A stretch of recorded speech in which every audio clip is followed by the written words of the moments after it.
of Brant County Council of Thursday, December the 4th, 2025. The agenda is in front of us, and it is a special council meeting, so there's really no need to add anything to the agenda. We would like to just receive it as it is. Can I get a motion? Councillor Pierce and Councillor Kyle. Any questions? Councillor Miller? Just on the order of the agenda, Mr. Mayor, I was wondering if we could move the delegations ahead of Heather's presentation. Normally, we always go with delegations first, so. We've talked about that, and there was a reason why it was done this way, Councillor Miller, so that the delegations can hear all the work that has to be done. And I think it's up to council, though, whether you want to do that or not, but staff suggests we leave it alone. Councillor Miller? And there's nothing to say that they can't stay for Heather's presentation, but I just thought in the interest of what they may possibly have later today, I don't know, I would rather they went first or they would rather go first and then go from there, so. I guess I would need a seconder then. Councillor Bell, okay, it's on the floor. Any discussion? There are reasons why it was set up this way, but if council wants to change it, that's up to you. It's on the floor to change it. Councillor Bell has seconded it. All those in favor to change it? And show support in leaving it the way it sits. Thank you. Okay, I need my pen here. Approval of the agenda. Did we get that far? No. I just, oh, good. We're just going to give Councillor Chambers a moment then. And Councillor Coleman is struggling to get online, but he's trying. So any minute we could see his face up there. And Councillor Oakley is in London, England, so he won't be joining us today. Yeah, so we have on the floor, it's been seconded. I need a vote to accept the agenda the way it sits. All those in favor? Opposed and carried. Declaration of pecuniary interest. Does anyone see any? If one crops up, could I please be the first one to know? Thank you. Which takes us to number 4 on the agenda, which is Alison Newton, our CEO, is going to do an introduction as to why we're here today. Thank you, Mayor Bailey. Through you, Your Worship, I know we have a busy agenda today, and this is going to be a long day. There's a lot to absorb. Before we begin, I want to recognize and thank staff for all the work they put into this. Senior management have been working diligently to scrub their budgets, refine and provide input into this plan. And specifically, I want to thank Heather Boyd and the entire finance team. They put countless hours into putting this together, getting the best information possible in front of you today to help guide your decision making. The plan is intended, as I just mentioned, to provide clarity for decision-making, provide a framework for prioritization of needs, and to assist council in balancing current service demands while preparing for future growth and challenges. I'm happy to say, and I know that we sent a Friday file out a few weeks ago about having a record year for ICI investment in the county, and that has really helped and been reflected in this budget also. This tool will empower staff to provide thorough analysis to council in order to balance competing priorities, to act with foresight, and to ensure choices are both fiscally and strategically aligned with the broader needs of our community. The direction given today by council will be built into the plan and will assist Mayor Bailey and staff in preparing the 2026 budget for presentation in January. I'd now like to turn it over to Heather Boyd, who has a presentation.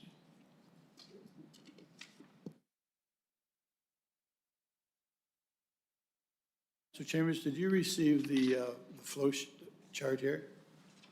Yeah, you got one?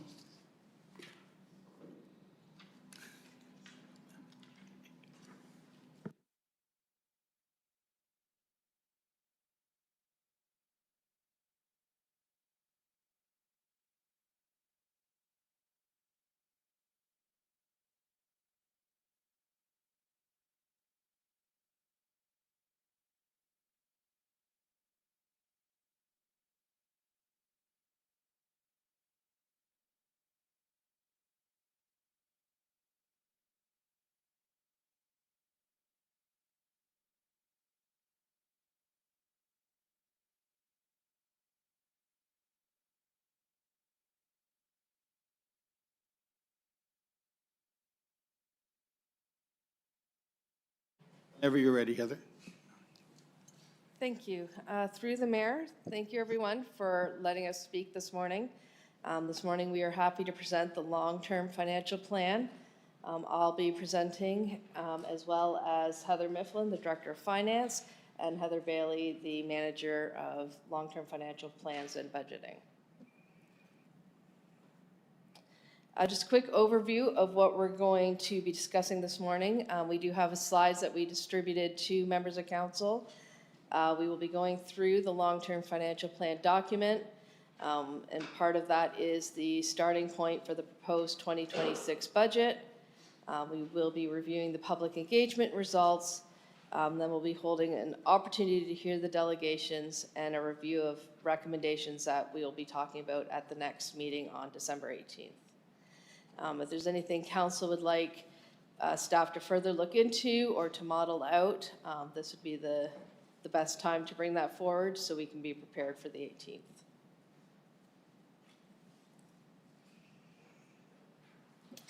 So the long-term financial plan, it was a document that we started back, Heather? oh, sorry. Sorry, Heather. Before we go, Councillor Miller has something Oh, to sorry. say. Yeah, I wanted to bring it forward because Heather and I, we did have an email exchange, but because you mentioned bringing things forward. Some of those things bringing forward might be in camera, so will we be having an in-camera session on the 18th?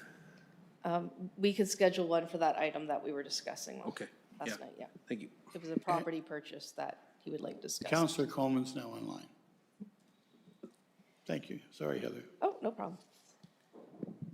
So we have been working on the long-term financial plan. We've provided it in a few iterations over the past couple of years. One of the biggest changes that came forward this year was the introduction of the strong mayor powers, which necessarily made us pivot and change our budget process. Actually, it aligned well with what we were already planning on doing for the long-term financial plan and bring in a number of those decisions forward in this venue rather than as the traditional budget deliberations.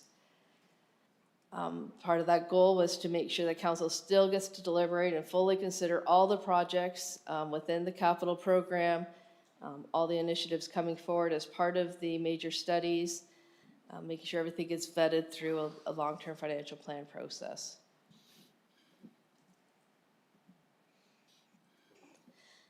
So it's the essence of a long-term financial plan is a compilation of all the policies and procedures that council has approved, budget directions that come from council, decisions that impact future revenues and expenses, the major studies and plans that various departments have done all throughout the year that feed into the county's long-term financial goals, and looking at any new initiatives or funding requests for the next year. So it's taking all the work we've done and putting it basically into one document. And what happens after the 18th is we'll take the decisions council makes and finalize the document to kind of have like a financial plan document that will be reviewed again next year. The long-term financial plan document this morning is attached to the agenda and is the next level for our county's financial planning. And then once decisions are made, they'll be incorporated. The goal is to improve this document each year. We still have some policy work to do, got a bit waylaid by tariff and changing legislation discussions this year, but there's still work to be done, and it's intended to keep moving forward every year. It's meant to serve as a model or a guideline to inform council decisions. It's not meant to be a hard, static document of thou shalt forever spend money exactly as outlined in the long-term financial plan. It's just giving everybody the full context whenever you want to make a change or change your path or directions. So in drafting the long-term financial plan, obviously one of the key drivers is the strategic plan, and it is worth taking a minute to look at all the objectives in the strategic plan, and does the long-term financial plan support those, or does it go contrary to those? So strategic plan, objective 1, economic and financial resilience. So this long-term financial plan, it has many initiatives to create a healthy and diverse economy, it has a lot of the major projects are supporting new economic development and investment and innovation, revitalizing the downtown cores. It also works hard to support our economic development strategic plan and to get employment lands ready for growth, especially in the Kanesville area. That will help all of our future financial decisions. Strategic plan objective number 2, focused growth and infrastructure. So obviously growth requires infrastructure investments, and one of the very common themes in the comments that we received is that growth should be, strategic and, in certain areas, and focusing on one growth at a time, and that's what the long-term financial plan and looking at it at this kind of level helps to achieve, making sure that the investments are made when they're needed to meet the capacity requirements. Strategic plan objective, healthy, safe, and engaged communities. So we did do a public engagement session in advance of the long-term financial plan finalization, and the results of that were attached in your package as part of my staff report following public delegations. There were many different opinions brought forward through that, as there always are. Many projects were strongly supported, some were strongly not supported. Common themes that I saw were, same as last year, concerns about the affordability, tax increases, both what we've done over the past few years and what we're proposing for 2026. Concerns about residential growth, especially related to traffic and servicing and the costs and growth pays for growth questions. And part of the long-term financial plan tries to address the question of how do we pay for those major infrastructure projects that are required for development. I put a bit of effort into trying to make sure that we point out where the development charges are playing into contributing to most of our major infrastructure projects. It's not a tax levy impact in most cases. Support for increased investment in existing assets. So there was a fair bit, especially our roads. There were a fair number of comments suggesting that we should be, investing in that and making sure we meet our requirements for asset management. And there was a fair bit of support for the new hospital project. So on my high-level review of the comments, that's where I saw most of the trends. The long-term financial plan review, we did do a fair bit of work internally, working with all the general managers, all the departments, trying to make sure that when we brought this draft long-term financial plan, which will feed into the draft budget, that we took a good look at all of our fiscal responsibilities, ways we could mitigate tax increases, trying to keep recognizing that this is a tough time economically for a lot of people, and we are very sympathetic to that. And we are just trying to make sure that we do our part to not make that burden worse than it is. We do very much respect the public commentary on the rate of residential growth and making sure that it's done responsibly. And we do, but the balance to that is obviously the provincial and local directives very much pushing residential growth, especially in areas like ours. There was a lot of public sentiment about fully funding the asset management plan and financial strategy, and I'll get into that in a little bit later in this presentation. And then the hospital contribution, as I said. I presented options we'll look at more in depth on next meeting for how we're going to contribute to our local hospital. Stable and responsive governance. So this is, as I kind of suggested, a point in time indication of where we're at, what our priorities are today, recognizing that this is an election year in 2026 for the municipal government. And with that, expect that we'll see some new faces around the table, some new perspectives coming, and, policies and procedures and priorities are quite possibly going to change over the next year, but this is still provides a good foundational document. It'll be a good tool for the next council and future councils to know where we were at this point and to build from that. Environmental sustainability and climate action. So I brought this up at our last time we talked about the long-term financial plan, is that few years ago, our council had the foresight to make major investments in some solar projects, some environmental stewardship work. And those projects are now starting to come to the point where they've paid for themselves and are starting to be a true revenue for the county. So part of what we're bringing forward, we'll be doing it through policy and through our budget allocations, is to use those revenues to promote further environmental initiatives, which will hopefully, in time, also pay back and create additional revenues for more work. And a policy to that end, we're working on that now with the Strategic Initiatives Group, and we will be bringing that forward in 2026.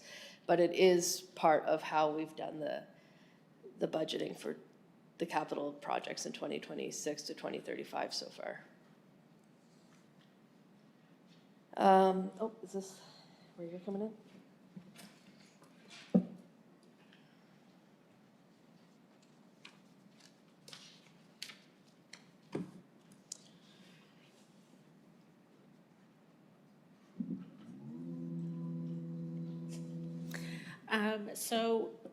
There are a number of financial policies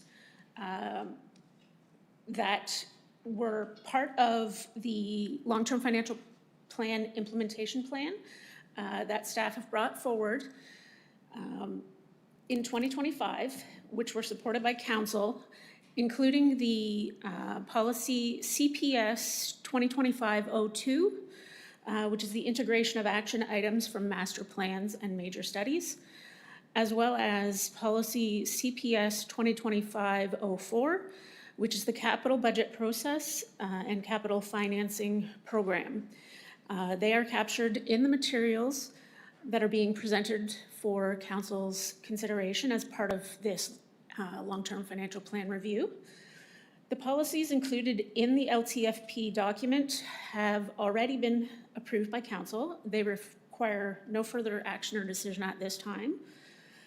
There are a number of further financial policies that are identified as being outstanding and will be brought forward throughout the year in 2026 and will be part of the 2026 LTFP document and review.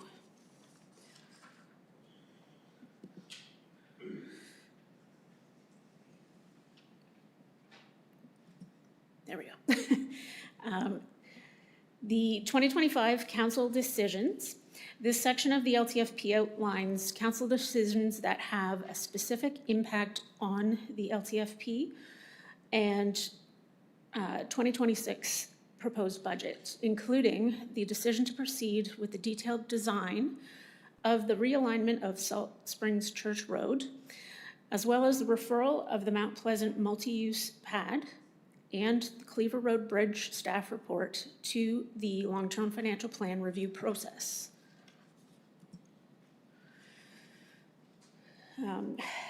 The implementation of master plans and major studies, one of the key shifts in council direction resulting from finance policy CPS 2025-02 is that council support of the recommendations and action items of a master plan or major study will refer any action items with a direct financial cost to the LTFP annual review.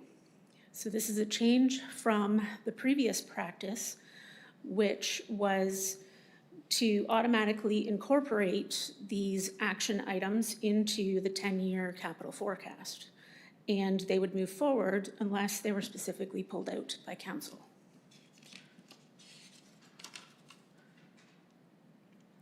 For 2025, many of the approved plans and studies, action items have either minimal impacts on the long-term finances of the municipality, or they're designed to bring back specific projects, initiatives for council's consideration throughout future LTFP reviews.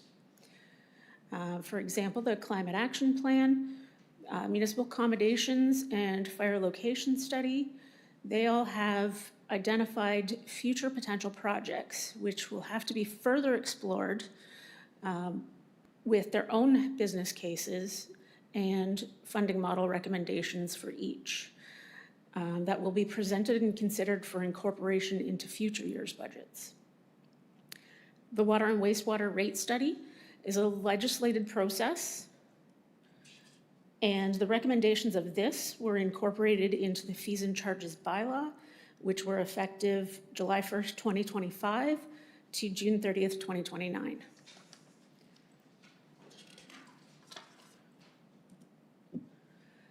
The housing needs assessment identified a number of further studies or plans that were recommended to be completed.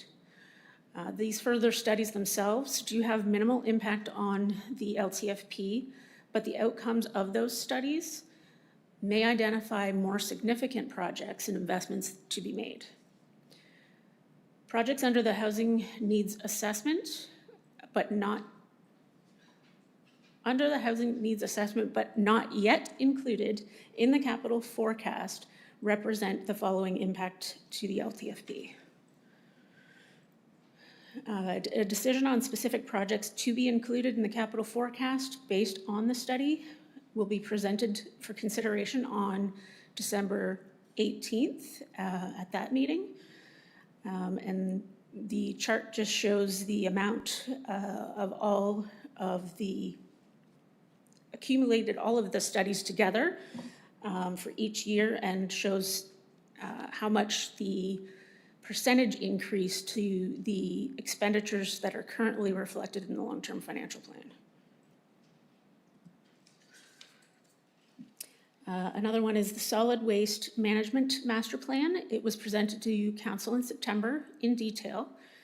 A number of initiatives in this plan are subject to negotiation as part of the county's next waste collection contract and will be addressed in future years' LTFP reviews accordingly. A decision on specific projects to be included in the capital forecast based on the study will be presented as well for consideration on December 18th.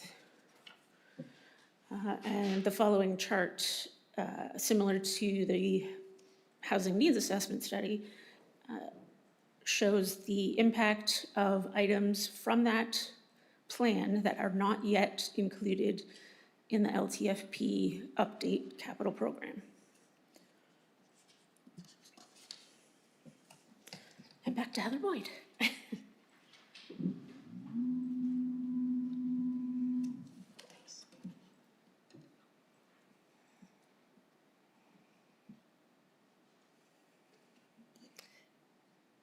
Thank you.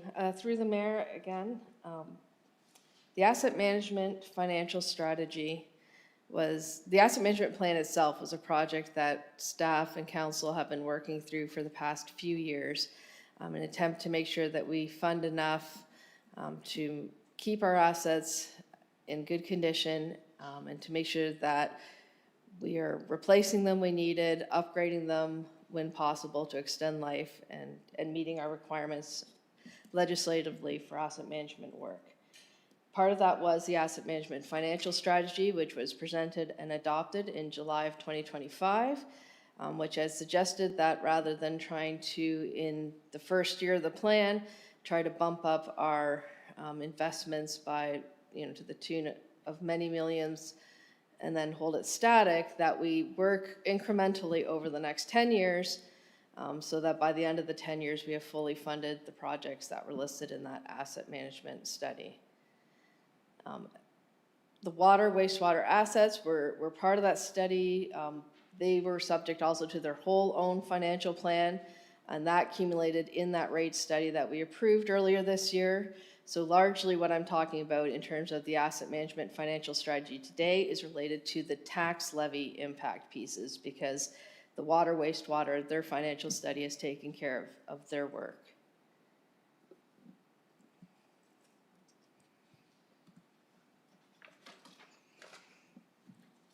So the asset management financial strategy that was approved by council increased the level of funding from where we were in 2025, which is approximately 36 million, to an end goal of approximately 51.5 million. achieving an average investment of 43 million, which with inflation goes slightly higher than 43 by the time you do the averaging. For 2026, the target identified in the financial strategy is approximately 39.5 million. The long-term financial plan, 10-year capital focus being the starting point for staff's work to develop an asset management program that meets these targets each year. So we've discussed this previously as part of the financial strategy, is that when we're forecasting projects, we have a good handle on what projects we know are coming forward. We've got conditions assessments to support them. We know what works need to happen within the next 2, 3, 4-year window. Beyond that, it gets a lot harder to know exactly which projects we're going to be doing, exactly what timelines things are going to need to come forward.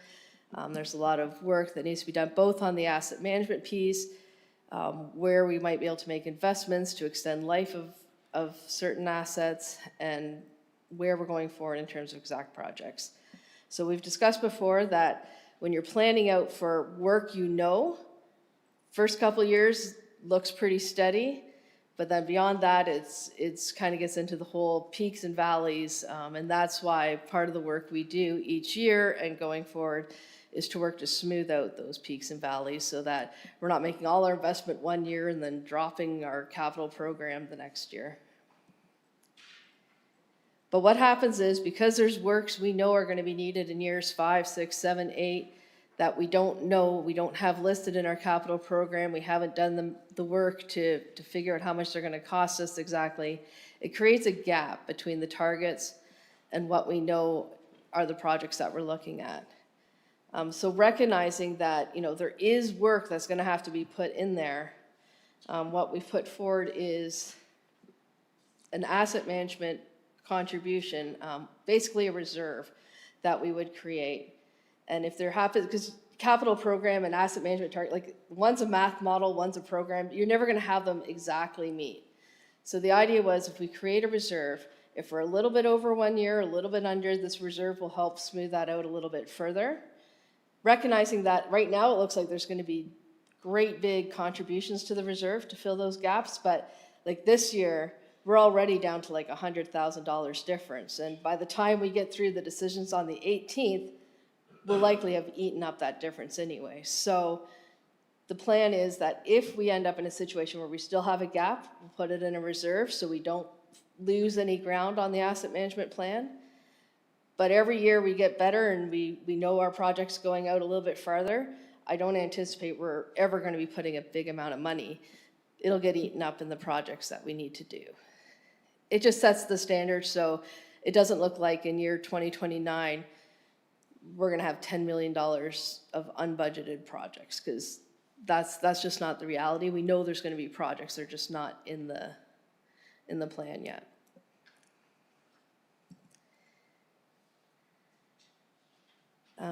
So I was asked to just look at where the money for the asset management projects is coming from. So the transfer to existing in 2026 capital projects is around 18 million. Transfer to the capital reserves, because certain asset management works are funded directly from reserves, is 3.7 million. Capital projects supported by grants, reserves, and donations. This is the difference between what we actually have to raise from the tax levy for tax work and what we get from province and other sources for tax-related work, is about almost 13 million. And then we are proposing debt and internal financing charges related to asset management projects to about 4.5 million. So as I said, right now, our capital program is $138,000 less than our asset management target. So if that stays the same, when we bring forward the actual budget reports in January, we'd be looking to close that gap through a transfer. But depending on what happens on the 18th, that might not actually even happen. It's not anticipated that, as I kind of try to explain this, that any year will have significant contributions or withdrawals, because we are always working to close that gap several years out.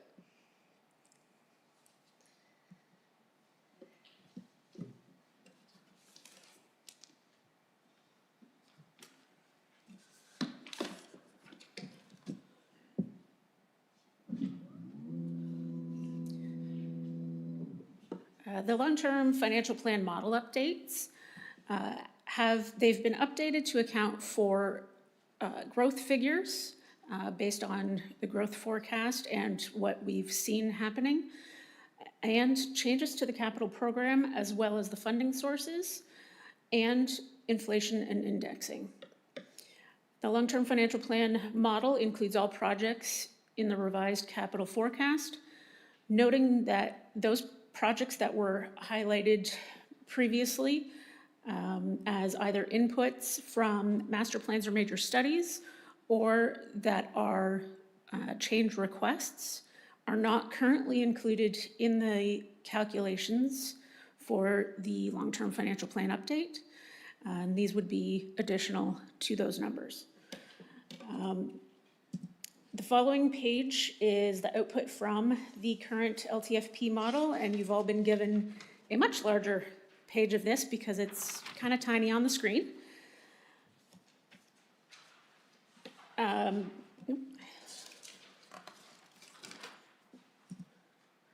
The LTFP model will be updated again based on council decisions that are made at the December 18th meeting. And they'll be incorporated as the starting point for drafting the 2026 proposed budget documents. The LTFP model, as presented, projects a residential tax levy increase in 2026 of 4.7%.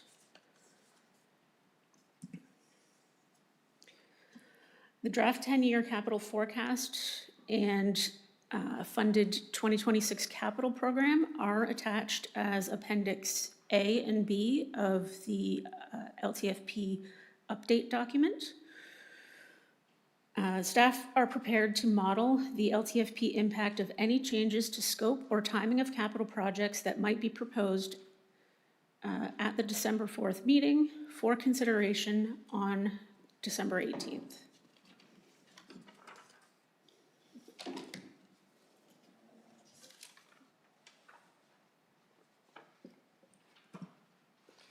Through the mayor. Now we're on to the funding sources. So as identified in the LTFP document, the county has a number of various funding sources.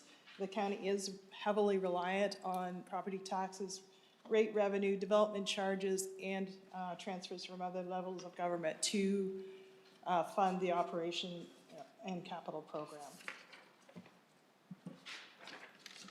Debt income is also, or debenture issue is also a funding source that is repaid by those other sources. Typically, a number of capital projects are funded through debenture. When the project is complete, staff comes forward with a couple reports, and we apply to Infrastructure Ontario to issue the debt that is repaid with interest over up to 25 years. The funding sources for these projects are listed as debenture income, and then as in the document noted as debt charges in the LTFP and annual budget as for the repayment. The debt is to be repaid from the tax levy, from the rates, and from development charges if the project is eligible for development charges. Debt has historically been a financial tool intended to spread the cost out over a number of years so that both the existing and the future ratepayers and users of the asset contribute to the payment. The province does provide some guidance on borrowing and sets a firm limit, which is known as the annual repayment limit, and the province limit is set at 25% of the municipality's own source revenue. And the own source revenue is the total revenue, both rate and tax, less transfers from other levels of government, and this is the amount that we can use to repay the debt. Most municipalities do set a self-imposed limit that is lower than that threshold.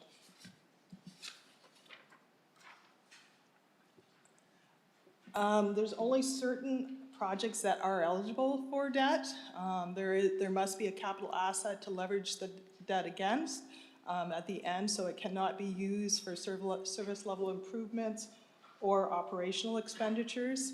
The county has to own the asset, so the debt cannot be issued for infrastructure owned by other levels of government, like the province for the interchange work. And also the debt term must match the life of the asset. So, life of the, yes. Under the county's debt management policy, CPS 2025-05, the county may borrow for capital projects up to a maximum repayment limit of 15% of its own source revenue, which includes both tax supported and rate supported. Further, for the rate supported projects, the limit has been set at 20% of the rate revenues. This recognizes that the county has a number of significant rate supported projects to be completed in the next few years, but ensures that not all of that entire debt ceiling is used up by those rate supported projects.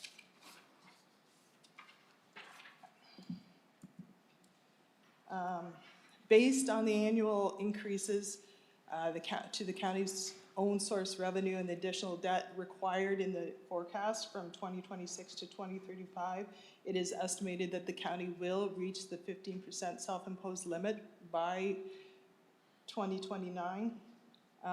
This will be closely monitored, and there are a number of factors that may change when that timing comes or if it comes, such as potential additional revenues from other sources of government.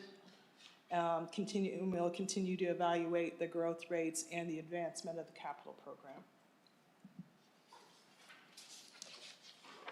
And then just following, this is a chart showing over the next 5 years how we're approaching that self-imposed limit.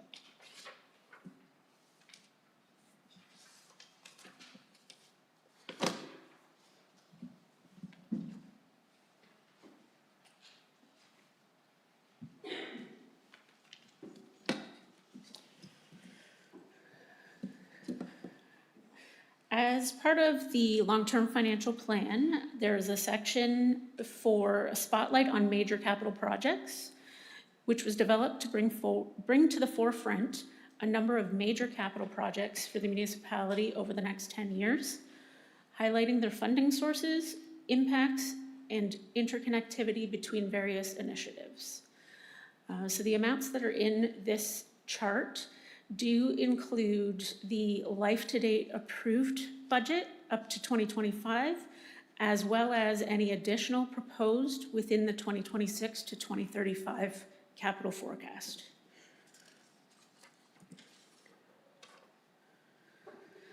These projects are highlighted for illustrative purposes only. They all reflect previous council decisions, inclusions in the capital program, and are fully included in the LTFP model. For each project, staff have further highlighted various LTF impacts as follows: the tax levy impact, the water wastewater rates impact, development charges, the total anticipated to be borrowed, whether that be to be repaid from the tax levy, repaid from DCs, or repaid from rates, as well as the asset management impact of the project. For better understanding, for example, looking at the Brant Sports Complex addition project, these numbers are the 2026 capital forecast numbers. That show that the tax levy impact is $3.5 million, development charges of approximately $18.6 million, and anticipated to borrow $12.9 million. And again, that number includes both an amount that is to be repaid by the development charges, as well as an amount to be repaid by the tax levy. The anticipated to borrow, sorry, I already said that part. The debenture revenue will eventually be repaid through debt charges in future operating forecasts or operating budgets. This is also an asset management project because it is expansion of an existing asset, which will then get added to the asset management.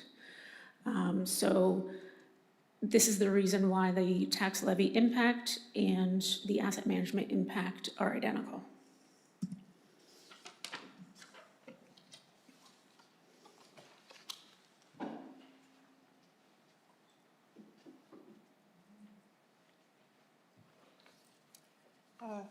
To you, Mr. Mayor. So the budget drivers. So the information provided in the LTFP document is based on the proposed 2026 budget. And the drivers included are on a preliminary basis, and staff will be continuing to review and update these numbers and these drivers as we advance through to the presentation of the 2026 budget in January. Just to note, in the LTFP model presented in January of 2025, it had an estimated 2026 tax levy increase of 13.6, where the current model is showing a 2026 tax levy increase of 4.7%. The difference has a number of reasons. The updated total weighted assessment for 26 is higher than what was projected in the previous model, and reflects a 1.4% difference. The timing of the issuing of debentures, it had been originally scheduled to be issued late 2025 and have 2 payments in 2026. In the current version, the debt won't be issued to mid-2026 and will have only 1 payment occurring in 2026. So further a change of 3%. And then the biggest change is related to the adjustment in the capital program relating to timing and funding sources for projects such as the library accommodation project, and council approved adjustments to the BSC gymnasium project to reflect grants, donations, and these adjustments represent approximately 7%. So proposed change requests, so not decision package this year, but change requests. The following change requests have been received and will be presented for council's consideration on December 18th. If you have any questions or requests regarding these change requests, if you could forward them to staff ahead of time, ahead of that meeting, then we can be prepared with answers. So the list of change requests this year, there's 7 on the list, totaling a $1,881,000 impact to the levy, or 1.23% on your median home.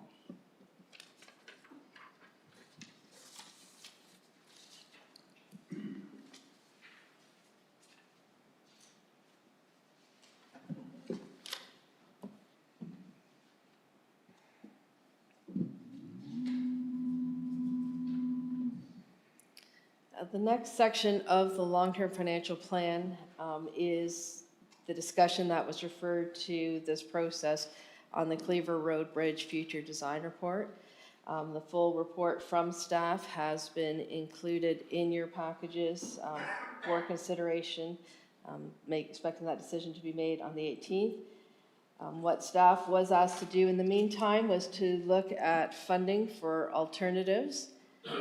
So we have brought forward both the funding and the timing for the alternatives of one, conversion to pedestrian bridge, which is based on staff's recommendation from the October report, and alternative 2, bridge replacement with a 2-lane bridge, noting that engineering and design would probably take 2026 and 2027 with construction in 2028. And I would defer any other questions on this probably to operations staff, aside from the modeling, which we prepared.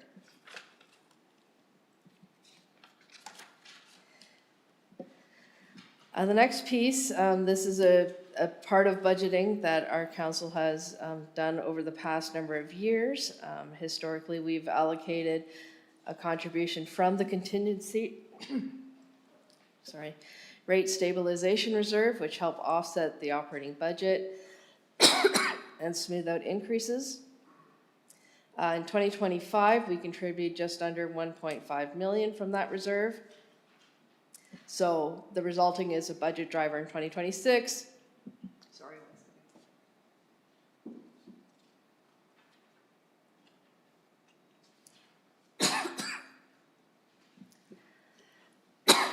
second.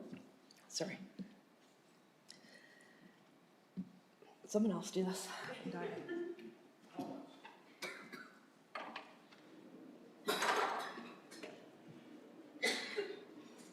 So the contingency and rate stabilization reserve, like Heather said, in 2025, almost 1.5 million was contributed from the reserves. This, as a starting point, this revenue was removed for the 2026. Council will have an opportunity at the December 18th meeting to decide if they want to make a contribution from the rate stabilization reserve to the 2076 budget. Brant County Power Investment Fund. So the question of how and when to use the Brant County Power Investment Fund has come up a number of times over the years. For more than just an interest earned static investment council is considering options ranging from using the reserve to mitigate operating cost increases, retaining the reserve for future needs, emergency purposes, and expending the funds in a way that has meaningful long-term impact to the community. For council's consideration on December 18th, staff had put forward the following proposal for the long-term allocation of these funds. You good?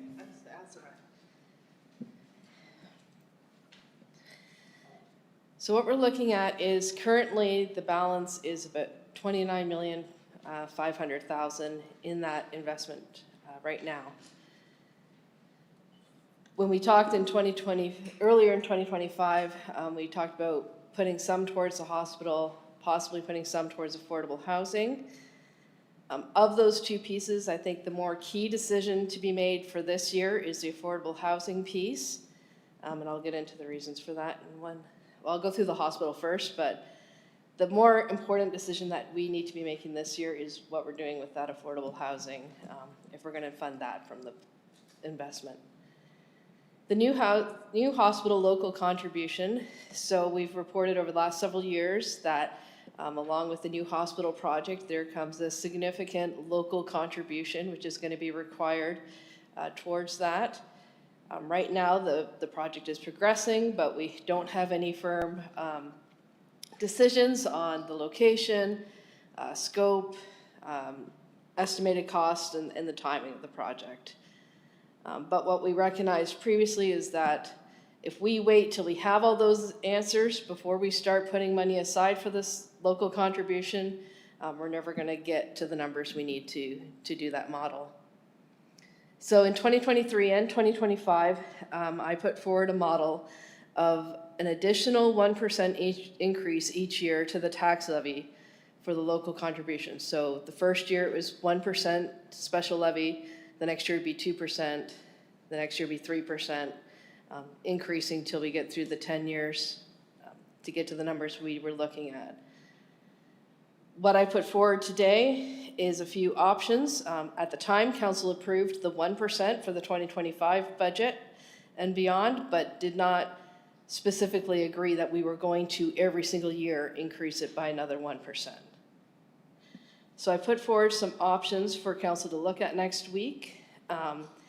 There's the no contribution, which would remove the 1% we already have on there, which, I mean, obviously, I wouldn't recommend, but it is an option for council to continue on with what we've already established, but not advance the contribution at all. So we would do another 1% special levy in 2026, and then make decisions further beyond that.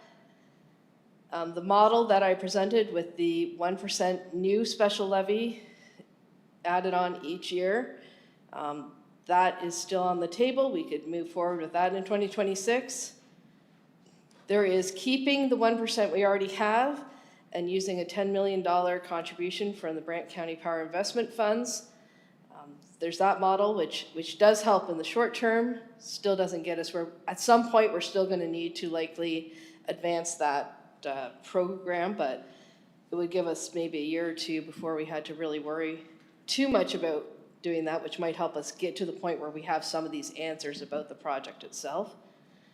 Or there's the option of going with the 2025 model and putting the 10 million from Brant County Power Funds, which helps advance the project on a shorter timeline. So those are options. They all have good points and bad points, and I'm happy to discuss those in more detail, or if council has some other thoughts or options to look at. So Affordable Housing Reserve, this is the one that is more urgently need a decision on. What this stems from is when we approved the Trillium Way project 5-6 years ago, it was done on the basis of funding from $5 million from debentures, a certain amount from federal and provincial grants, and an unnamed reserve. So it was just allocated that it was going to come from reserve funds for the rest of it. Obviously, over time, we did get some federal provincial grant funding. Project costs also escalated. Where we sit now, and development charges are no longer allowed to be used for this, so that reserve funding has been depleted. Where we sit now is this project is going to cost us, well, we're still waiting for the final bill on this project, but we're looking about $14.5 million for this project. The Affordable Housing Reserve itself currently has $900,000, of which we are also looking to do some work with the St. George Co-op. So we are either looking at having to debenture a significant portion of the Trillium Way project, or looking at funding it internally through the Brant County Power Investment Fund. My plan for the Brant County Investment Fund use for this was be an internal financing thing. We would use that money, but we would repay it. So we would consider it just like a debt, except the interest would be going to us instead of to the province. And we would put that money back into the Affordable Housing Reserve for future projects. So over time, it would replenish itself, probably to the tune where by the time we're ready to move forward with another municipal build project, we'll have money in there to start working on that. So that is staff's recommendation on that. Once again, we can have the deliberation discussion on that at the next meeting. Just briefly going into next steps. So we're going to hear some delegations, presentations from the public, and then we're going to look at my staff report, which is mostly just a review of the comments received from the public. And then next meeting, we will get into actual debate, deliberations, kind of what we want to put forward for the long-term financial plan directions that will help inform the budget documents coming forward through the mayor in January. Thank you. Council, do we have questions for Heather? Councillor Hauser first. Thank you, Mr. Mayor. Through you to Heather, just going back a few slides to the references to the funding for the hospital and for the benefits of people watching at home. Can you remind us of the amount that the municipality is responsible to contribute to that project? And provide any update, which I don't think we have, on when that project's going to happen? Yeah, so we don't know what the end number of this hospital project's going to be. Like, we don't know what the estimated cost is at this time. But the way that the math works on that, the local contribution towards a new hospital project is 10% of the construction cost, plus 100% of the furniture fixings, the FFE, the equipment, furniture, and fixings, which is also about 10 to 15% of the construction cost. So in total, looking at that, I believe we're going to be looking at possibly a local contribution in the hundreds of millions of dollars ranges. But now that's split between us, the city, Six Nations, donations, and I don't know at this point what exactly the Health Foundation and that are looking at in terms of where they think all these pieces are going to come in. But roughly, when I had estimated it back in 2025, I had it in the model that we were looking at trying to raise between 100 and 150 million dollars for this project, just on a scale. Thanks. Councillor Bell and then Councillor Miller. It's a question. Heather, you're looking for any information that we would like for the 18th. Do you want that request now, or do you want it later? I'm happy to take any now. I'm happy to take some later, certainly. Mr. Mayor? It's up to you, Councillor Bell. If you want to ask it now, that's fine. Okay, let me, I've got a list of a few things. Thank you for the analysis of the change from the forecast last year of 13.6% down to today, a starting point of 4.7, which is much more desirable, of course. I'm looking for a bit more detail. I think when we say we've got a 7% figure, which is the removal of some capital projects, I'd like to understand more how that 7% came along. It's a huge number. And you and I have talked about how we actually show the funding and the costing of a library project, which is one of the projects you mentioned in that category. I'm struggling, and I think I'm going to guess my colleagues are going to struggle a little bit as well, to understand how, when we approve a project, which we did, I think we approved $25 million 3-4 years ago now for this library, how does it play out in the long-term financial plan?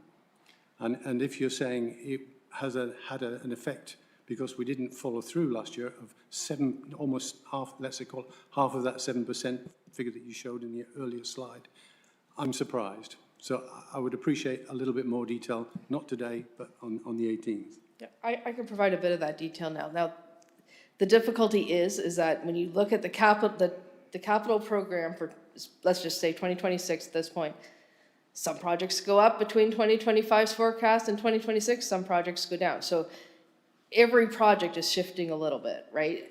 And I just picked out some of the biggest ones being the library projects we haven't changed any of the funding for, but some of the projects like Glen Morris and St. George, which were scheduled to get started this year, aren't because they're still working through the main branch. So those projects have been moved on to a future year, which has changed the 2026 capital landscape. The Brant Sports Complex project, there was a tune of, I know it's in here somewhere, but I can't remember, of $5 million-ish from provincial and federal grants that we are now in a fundraising component, which was not part of the modeling we did in 2025. So that's about $6 million of difference there. So those are some of the biggest ones that we found.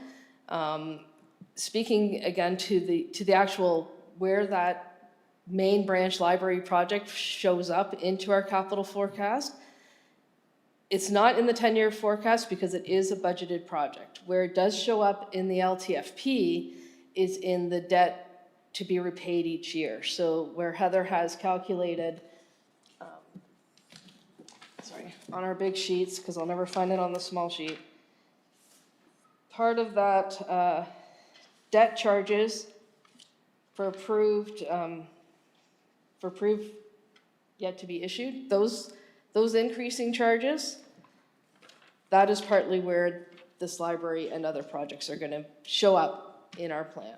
So thank you for that. My request then is, can Heather Mifflin just show us a forecast of when these things are going to be debentured and how that helps to accumulate the numbers we got in this, to accumulate to the numbers we got in this table.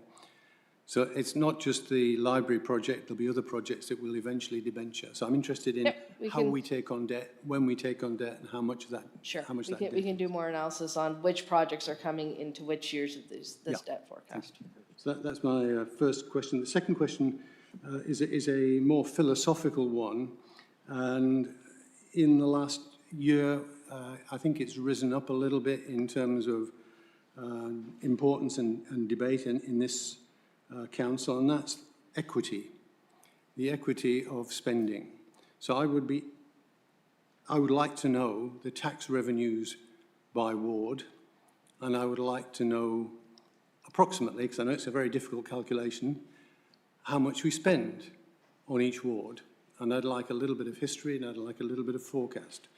Because this is a debate that festers, I believe, in this organisation. And too often we end up in a split of votes between rural and urban councillors based on this sense that there isn't equity in the spending of our tax dollars. So this may be a big project that may not necessarily come forward on the 18th of December, but I think it's something that we as a council need to get our heads around, because I think it will be an important issue when it comes into the next election cycle. It's going to be something that people will ask us on. So I'll leave that as a question for you, Heather. If you can do it by the 18th, great. If you can't, I understand it may take a bit longer. So through the mayor, so Councillor Bill and I have been discussing this particular request for a while. And I had suggested that this would be something that council should direct staff if council wants to do this, because it is a significant, like, the tax revenue piece is something we can do. It is still a pretty big project, but it is something we can do. I'm still not entirely sure how we are gonna try to separate most of the services and the operating costs by ward. So I have concerns about this project, but if council directs that we undertake it, then we will do our best to undertake it, so. Well, if I need to make a motion Yeah, later, you would Mr. Mayor, need I to will make do a that. motion, Councillor Bell. My third point is, can we get some comparative data of what our forecast for property tax increases is relative to neighbouring municipalities? And I think it needs a little bit of a look back as well, because in some respects, we are in a catch-up mode. We may be now catching up to where we should be relative to where other people already are. And I don't know how you actually express those metrics. It may be on the basis of a normalization on population, or it may be a normalization on tax assessment. It may be the split between residential and industrial assessment. Help us understand whether the numbers we bring forward stand up to the test of the man in the street who says, well, look at Brantford, or look at Cambridge, or look at wherever. Why can they come in with 3% and you're at 5.5%, or whatever the number is we eventually end up with? Yep, we will definitely, we can do some of that comparative work for the ATU. Yeah, thank you. Fourth item is, and you touched on it a little bit, Heather, I believe, and open to challenge on this, that we have an obligation from the 2021 to 2031 Mayor's Task Force on Affordable Housing to still deliver 93 affordable housing units. And between now and 2031, how can we show that that can happen? What will it cost us? What will the impact be on our long-term financial planning? Is that one clear enough, Heather?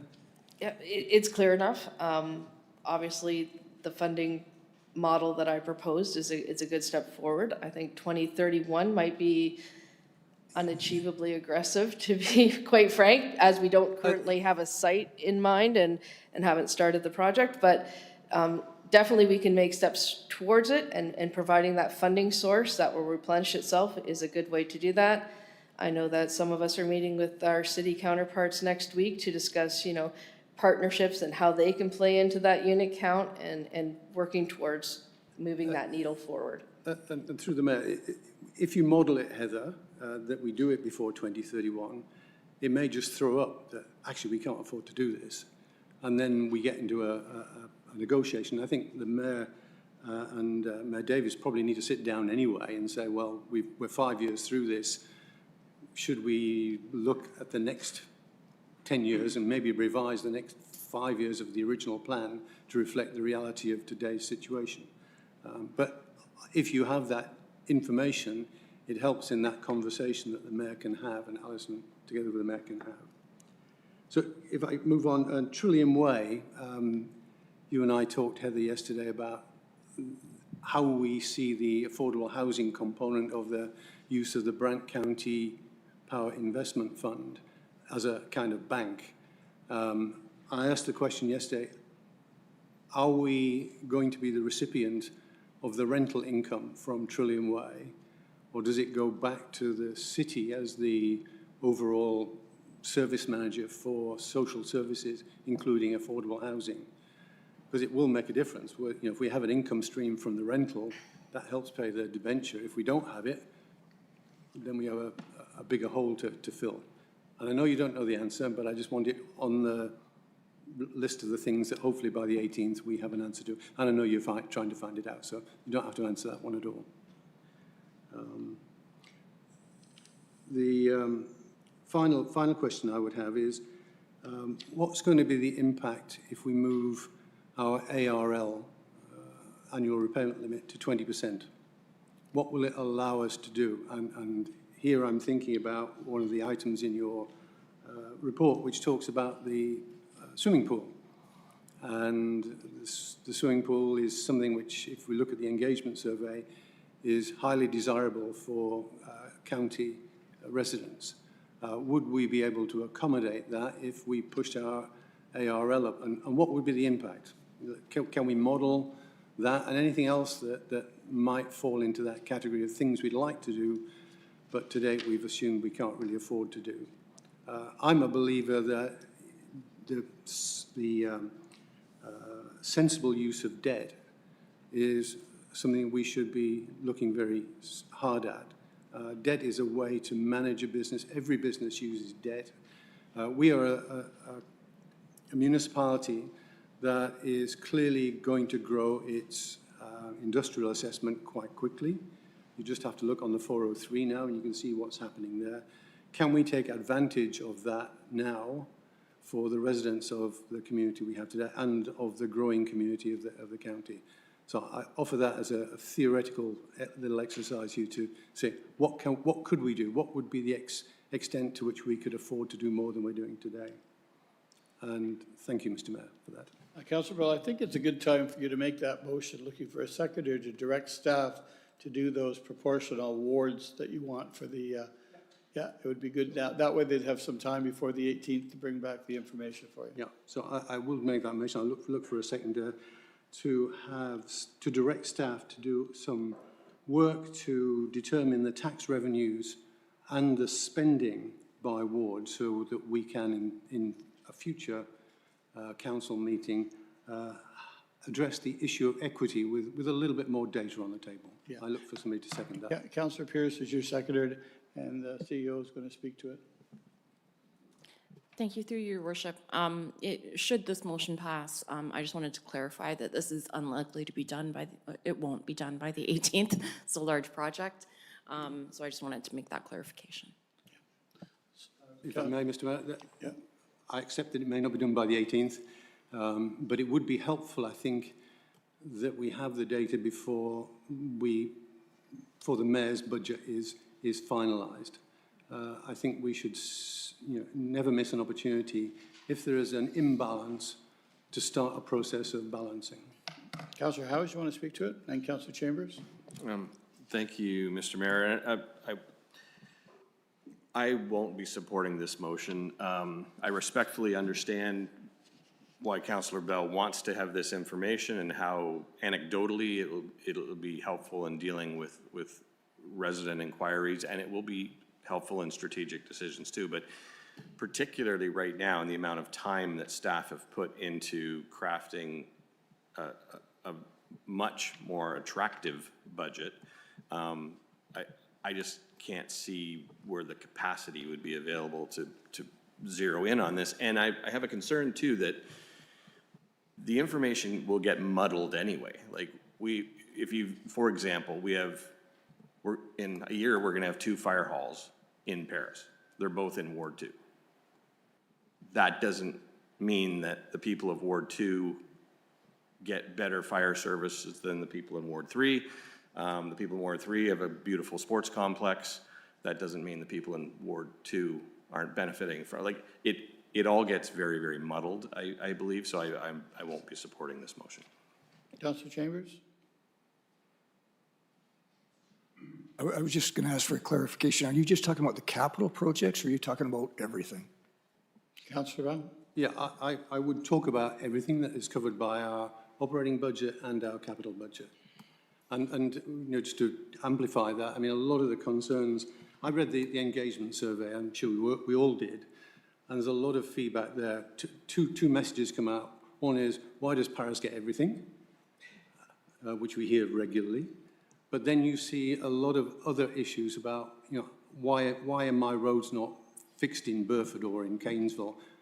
Why am I not getting things in Harley and Oakland? Those are the issues I think I would like to understand. And we cannot, because we represent the whole county, whilst I'm a Ward 3 councillor, you know, I represent the county. A point of order, Mr. Mayor. I asked a question, and now Councillor Bell is going on again. Like, so my question was answered, but I have a comment. I believe I would have the floor rather than Councillor Bell to reiterate what he's saying. You can keep the floor, Councillor. I understand what he wants to present, and he's had the opportunity to present that, but the answer to my question wasn't the opportunity to go on presenting, if that makes sense. No, that's right. Do you have any, are you finished, Councillor Chambers? No, and now I'll make a comment. And I agree with Councillor Howes, the information operationally would be really hard to interpret. For example, our industrial park is in one ward, and that would skew the tax revenues from all the other wards. A simple thing like staff wages, which is a huge part of our budget, how is that relevant to, how is that going to be distributed ward by ward by ward? Some wards have huge road kilometer networks as opposed to other wards, and this money spent on roads in some wards would be increased. It just doesn't make sense to have that information because it would be, as Councillor House says, more muddled than anything else. It would lead to more confusion, I think. As long as I've been here and as long as anybody's going to be here, there's always going to be the sentiment that everywhere else gets more than where we are. It's just what it is. Paris thinks we get more out here. It just doesn't make sense. And to have staff do an analysis of something that doesn't make sense, I think is a waste of staff time. I would much sooner see an analysis of where we're going debt-wise, et cetera, and I think staff is doing that. And we've had the fruits of that labor, which is not insignificant, presented today and will be further presented on the 18th. But to send them off on a goose chase to satisfy some political sentiment that is always going to be there is a waste of time and won't present any additional new information, so I won't be supporting it. Okay. I think Councillor Bell's intentions are very good, but I do, now that everyone, it is going to be muddled. And the funny thing is, Paris, they say Paris gets everything, and then in the next breath they said, we don't want to be another Paris. So they realize that everything comes to Paris, they think, and they don't want that kind of stuff for themselves. So it's quite a contradiction in what people say and what people mean. But you're right. I mean, in your area, Councillor Chambers, it's all about roads and the money we spend on the roads out in Ward 4 and 5 is, I mean, they have streets in the town here. They have streets, and it's not like the roads that go all the way to Woodstock and things like that. So money does get spent different ways all over the county. So it is on the floor, though, and it has got a secondary. Councillor Miller wants to speak to it, and then we'll call the vote. If it fails, we'll move on. If it doesn't, we'll decide to do something else. I'll applaud Councillor Bell for bringing it forward because it shows he's listening, and he has probably heard more than a few times equitable treatment of all wards. Is this the best way to get there? I don't know. It depends on how it's done. And granted, the results aren't going to give us exactly what we think they're going to give us, but I thought it'd be a good start, so I will support it. Keeping in mind the results would have to be interpreted very appropriately, so. And nobody's saying staff has to get it done quickly, within the next 2 weeks or anything, but I don't think it would be that difficult to pull the information together. And again, I applaud Councilor Bell for at least listening to some of the concerns from other councilors. That's great. Okay, I think enough's been said. Councillor Bell has it on the floor. It's been seconded by Councillor Pierce. We're going to call the vote on having a direction given to staff to do what they can. And again, not put any time limit on it because it is what it is and the budget's coming up and staff have put a lot of time into this and they're going to be putting a lot of time into other things in the next couple of weeks. So knowing that there's no time to have it ready, but I think the direction is still out there. Has a seconder. All those in favor? Opposed? And it fails. Nice attempt, Councillor Bell. Okay, we'll move on then.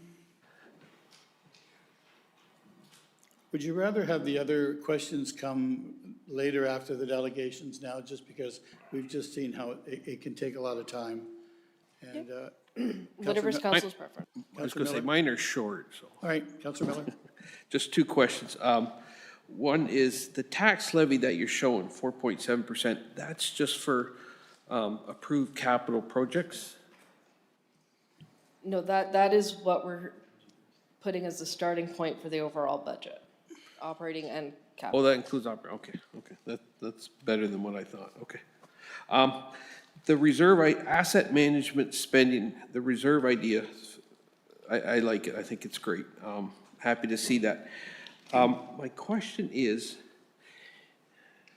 all asset management spending coming from capital dollars?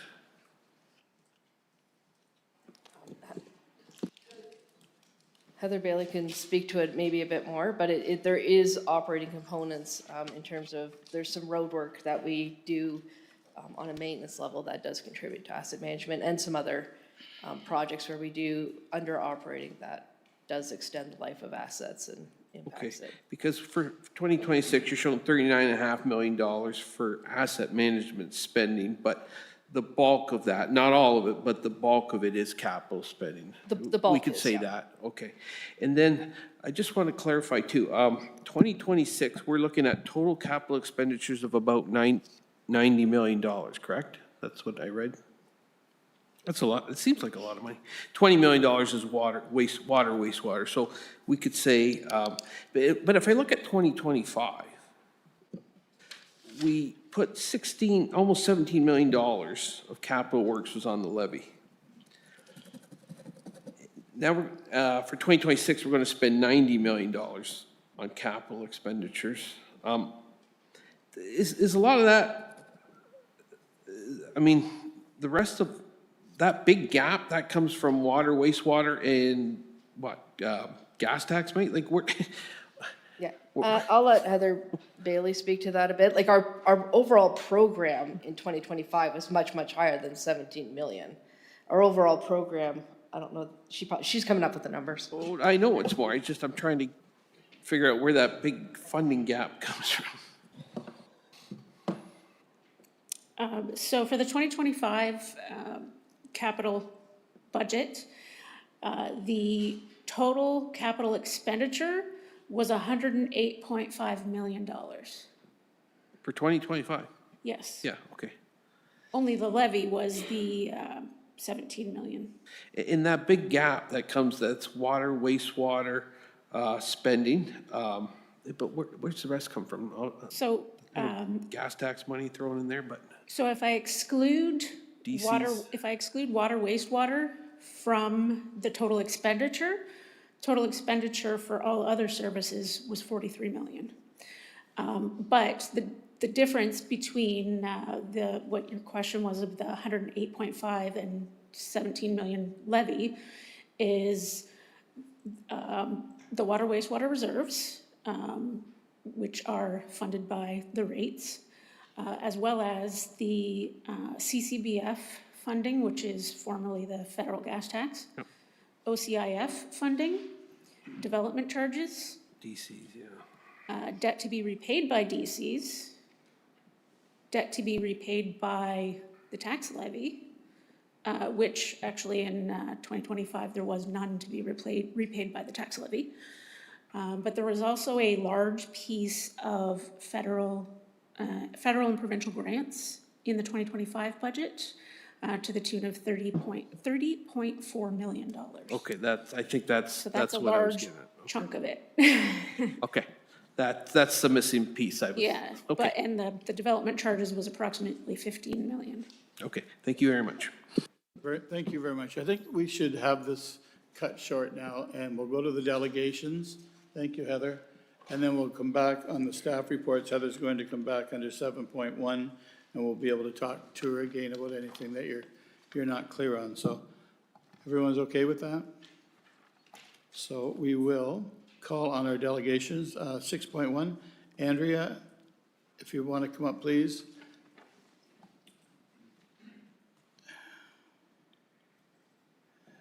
And I think your presentation is at the podium yet. She'll hook you up there in a minute.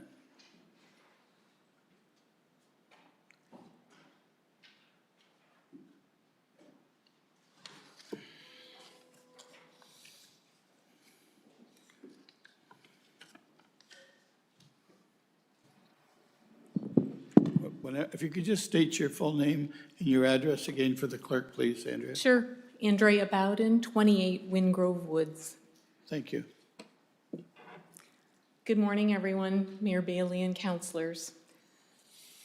With the Cleaver Road Bridge closed to vehicles, every trip adds 2 kilometers, at least 6 minutes each way, multiplied by 400 cars daily.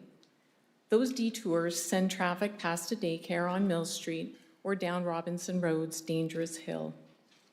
How much money is 6 minutes worth? Brant County's Fire Master Plan sets a 10-minute benchmark. Ontario mandates 8 minutes for critical ambulance calls. Council has already approved millions of dollars for new fire stations based on 300 seconds or 5-minute response times. Millions more have gone into new paramedic bases and the OPP facility, all to help save minutes. The new Brant County Hospital also will rely on emergency response standards. In emergencies, every second can mean the difference between survival and tragedy. Yet the extra 6 minutes caused by keeping Cleaver Road Bridge closed has been dismissed as not a concern. Since our last meeting, there have been 2 more highway closures forcing detours that a rebuilt Cleaver Bridge would have alleviated. If 6 minutes lost isn't urgent, why does the county measure response times down to the second? Beyond safety, every kilometer adds fuel costs and emissions, directly contradicting Brant County's climate action plan. Staff report options as alternative 1, a pedestrian-only conversion, states a cost of $285,000 if a conversion is possible, $650,000 if new pedestrian bridge is built. However, neither includes the required north side turnaround that was previously quoted, and I believe that quote was about $950,000. This is a temporary fix. Even if conversion proceeds, the bridge will fail in around 10 years, and we have to do this all over again. Hidden costs of road geometry and drainage projects add more costs. The bottom line, this is a short-term patch that wastes taxpayer dollars, leaves rural residents with permanent detours, and does not solve safety risks. Alternative 2, which is a full bridge replacement. It is mentioned that it is 2-lane. I'm going to assume it's a single lane for vehicles and 1 pedestrian cycling lane. I don't know. Cost at $3.735 million. This is a 50 to 75-year asset, serving vehicles and pedestrians, restoring connectivity and supporting emergency services. I did find a duplication red flag in my FOI request showing OPS RPP-22-03 awarded and not closed. Taxpayers already paid $59, almost $60,000 in 2022 for a full Cleaver Bridge design, tender, and contract administration. Yet there is a new allocation for another $50,000 for design under Alternative 2. That is duplication, and taxpayers should not pay twice. Every dollar contributes to permanent solutions, unlike Alternative 1. Ontario Regulation 588-17 requires municipalities to maintain and replace core assets strategically. Bridges are legislated priorities, not optional. I'm going to bring back the alternatives as culverts. Culverts are cost-effective, long-lasting, and already proven in Brant County. In some examples, the Martin Culvert, also located in Whiteman's Creek, awarded in 2018. This is the same consultant, the same creek, and the same permitting agency, which is the GRCA. There's Rouse Culvert, awarded in 2016, also located in Brant County, also permitted by GRCA. Norfolk's Youngs Creek Culvert, which is a cold water trout creek, was permitted by Long Point Conservation. This was by the same consultant. Culverts restore full vehicle access for 50 to 75 years at a lower cost. Culverts are not experimental, they are proven. However, an environmental assessment or an EA for Cleaver would be required prior to GRCA approval. According to staff reports, and I quote, an EA was completed for Mill Street Bridge in 2011. And while it was not written, it was not discussed that one of the two structures would be rehabbed and the other would be considered for closure. If there really was a choice between the two bridges, Mill and Cleaver, there would have also have been an EA done for Cleaver in order to make an informed decision. But there are no records, no choices, not written anywhere, no paperwork, and no reports. Funding without raising taxes for the Cleaver Bridge. I believe the $3.735 million can be secured for Cleaver by redirecting $2.075 million from the Robinson Road rehab, which is approximately $1.35 million, and the new proposed Cleaver Road Park, which is the Sifton properties, for approximately $750,000. If we reallocate the $935,000 from the 10-year forecast for Mill Street and Robinson Road repairs, how about using the capital levy fund already set aside for core assets? And we just heard, I believe it's almost 15 million. Positioning Cleaver Bridge as a road safety project within the 1.7 million annual road maintenance envelope. How about applying development charges from all of the new Rest Acres corridor businesses and residents and the Bethel Road newly zoned industrial properties? These have already been used for splash pads and libraries. How about we cut discretionary spending? How about we seek federal and provincial grants for a dual-purpose bridge, vehicles with pedestrian? Some spending contradictions and taxpayer reality. Millions were wasted on a library that never opened. Another $2.3 million went to splash pads that run only a few months a year and use more water than our entire neighborhood. Development charges may fund these projects, but residents ultimately pay through higher home and service costs. If DCs can fund splash pads and libraries, they can and should fund the Cleaver Road Bridge.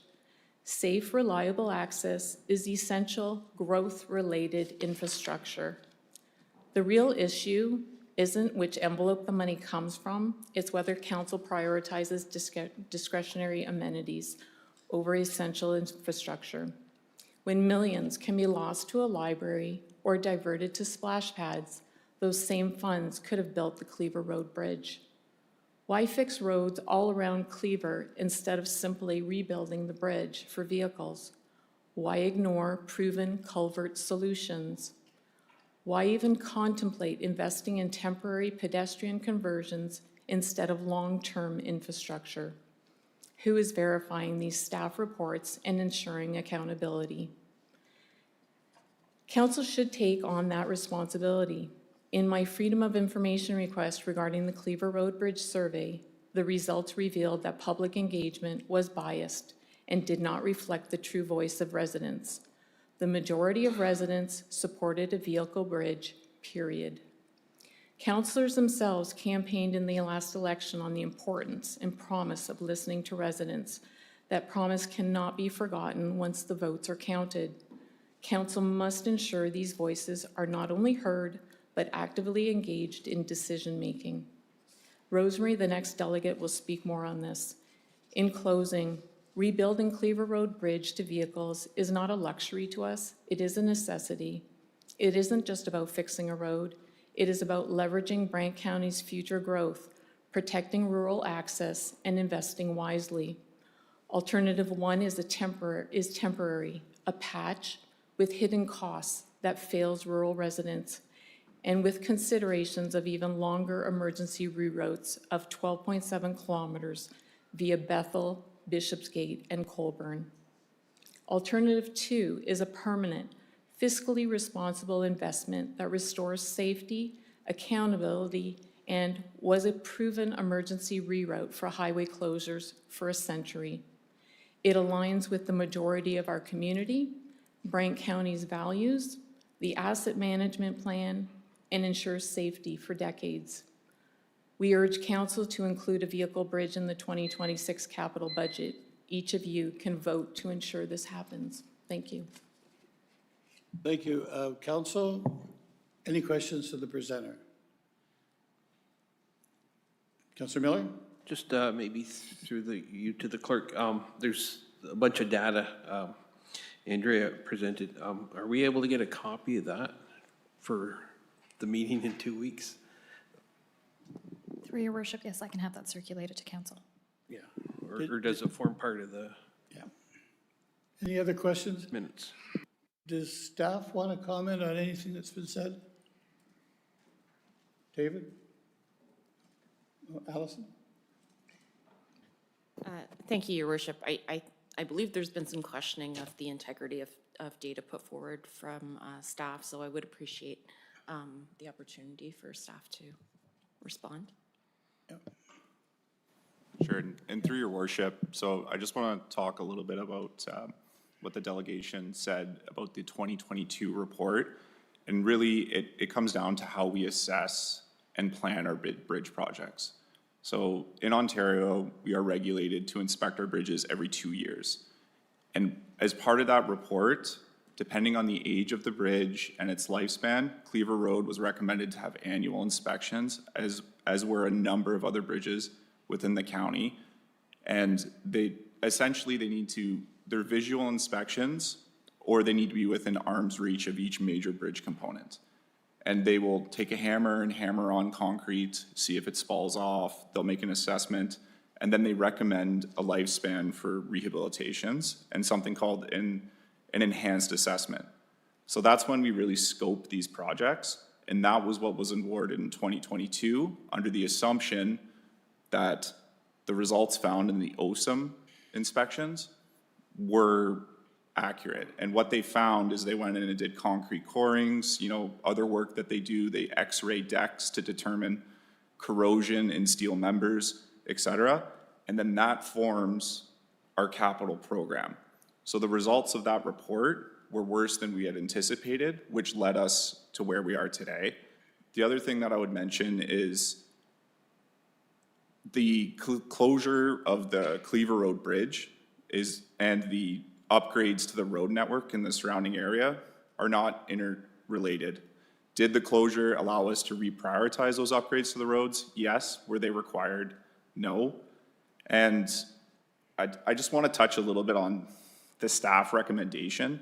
The litmus test that I gave myself for giving a staff recommendation that does contradict with the public engagement, which I did note at the last meeting where this was discussed, is really, there's no traffic concerns in the area. There's no safety concerns. And if I was standing up there recommending that a bridge be installed where one wasn't before, I couldn't make that recommendation. So there's no technical reason in our mind for that bridge to exist today, whether it's traffic, safety, road networks, et cetera. And at its core, our opinion is that it's a financial decision. It's, you know, would council want to pay $4 million roughly to replace that bridge and also it would be a 2-lane vehicle bridge. We wouldn't reinstall a single-lane bridge for a number of reasons. And that's really the decision for council today, or not today, on the 18th. If you like. In the 2006 report, as we were talking about inspection reports, through the FOI, I received all of them from 2006 onwards. There was I'll say, an inspection issue problem since then. I think I reported that October 21st. It was a 1 to 5 year priority timeline for it to be fixed. So the Cleaver Bridge wasn't even on the Transportation Master Plan. It didn't show up till December 2022. So for you to say that you didn't realize, there were already all of these spalling issues, all of this concrete falling into Whitemans Creek, and there was a recommendation to prioritize 1 to 5 years at that time. Okay, if I may respond. So through your worship to council, and previously, when bridges age out, the recommendation is typically to, once they get around 100 years old, generally in asset management, you want to stretch infrastructure as long as you can. You don't replace it unless you absolutely need to. Bridges are no different than water, wastewater, et cetera. So previously, a decision was made that that was the plan for the Cleaver Road Bridge. We were anticipating in 2022 that there would be works that we could complete that would make sense, whether it be a $500,000 to $800,000 rehabilitation project to extend the lifespan of that bridge as it sits today. But now the results of that inspection in 2022 really created concerns with the bridge structure that we need a long-term plan. Thank you. Thank you. Adam, do you want to speak to the results of the survey, please? Yes, certainly, through your worship to council. As previously noted at the October 21st meeting and exemplified, staff did work very hard to prepare the FOI request submitted by the delegate in advance of this meeting. You know, staff did undertake the manual labor to go through every single survey result to identify the preferences or the choices that were provided through that survey. And I think have provided previously the background to council as to why we use the public engagement methods and the methodologies we use to avoid situations where an individual may just select one choice and leave the rest blank. So in this case, the survey results, the summary that's prepared through our third-party provider that provides an unbiased view of community engagement using internationally accepted standards for public consultation methodology, we fully stand behind the results of that.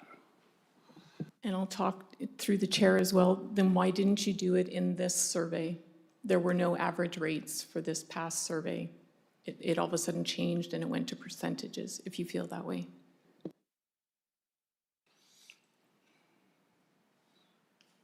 Adam, do you want to respond? No?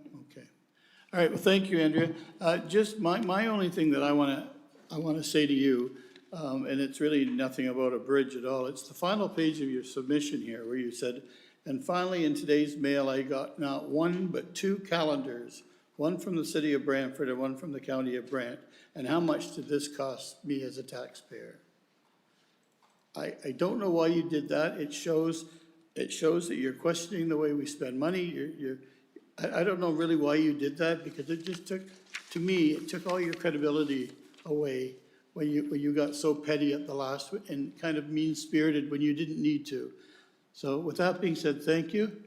And we're going to call on the next delegation, which is 6.2, and that's Rosemary.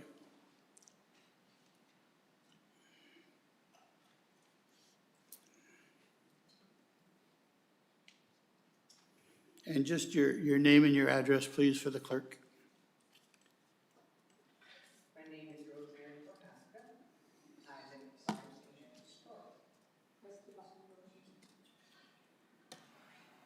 in Is that better? Oh, yes. I can even hear myself now. Good morning, Mayor Bailey, council members, and county staff.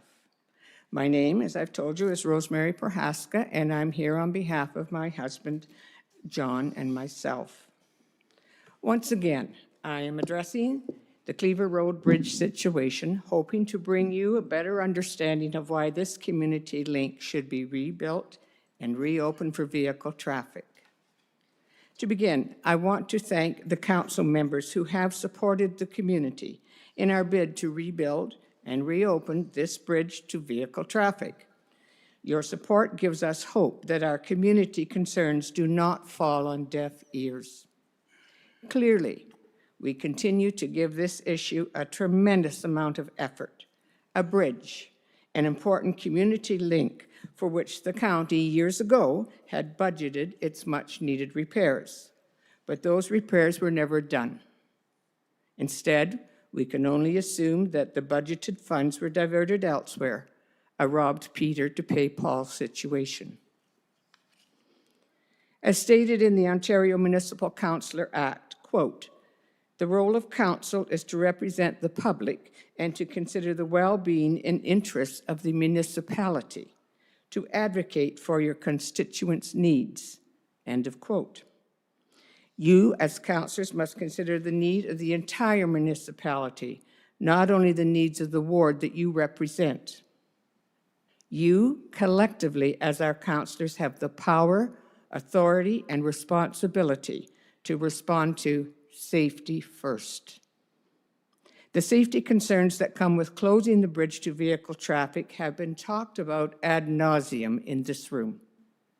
Yet some council members remain unconvinced that such a threat exists.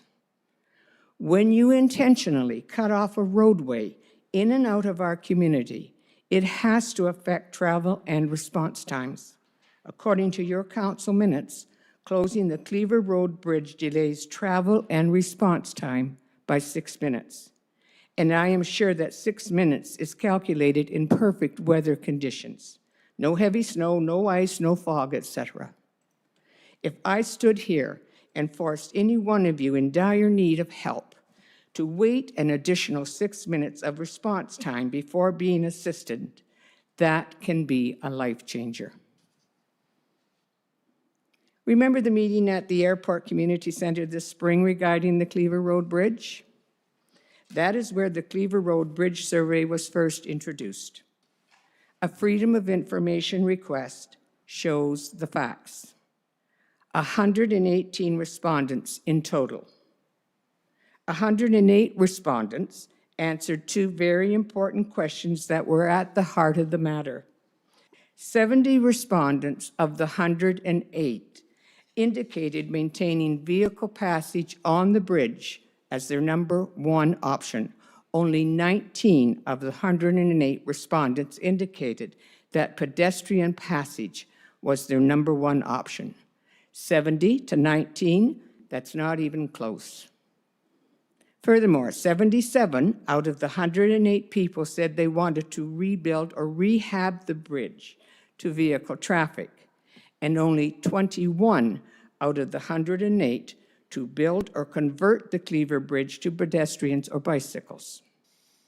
Yet, minutes from the Admin and Operations Committee meeting, October the 21st staff report, state that, quote, "Vehicle access ranked highest in priority.